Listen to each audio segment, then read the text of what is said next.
billions and billions of their tax money every year going to support these outrages.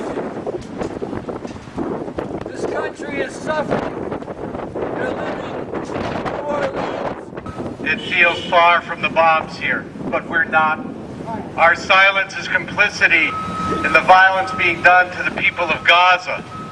For those who follow the Christian tradition and the season of Christmas, we forget that in the midst of that was another ancient feast of the slaughter of the holy innocents, killed by a mad power whose fear and violence, who always are twins, always go together, slaughtered indifferently. And in a passage from the Hebrew Bible, we hear that in Ramah, there was a weeping and a wailing of Rachel for her children who would not be consoled because they are no more. Now, if the people of that book cannot hear the wailing for the children of Palestine, who will listen to their cries?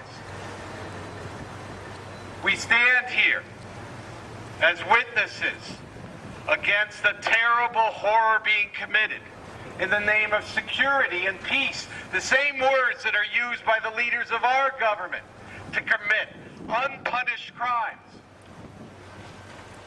Our witness here is evidence that this will not stand. Our voices will be heard, even in the midst of the storm, in the snow, and through the darkness. The violence against the people of Gaza must stop. The Palestinian people must be given their rights, their land, their community. Their mothers must be allowed to stop weeping.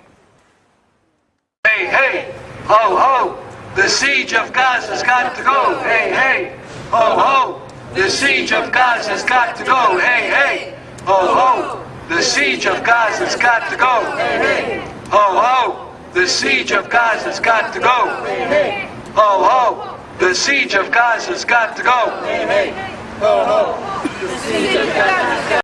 Free Palestine! Occupation is a crime! Free, free Palestine! Occupation is a crime! Free, free Palestine! Occupation is a crime! Free, free Palestine!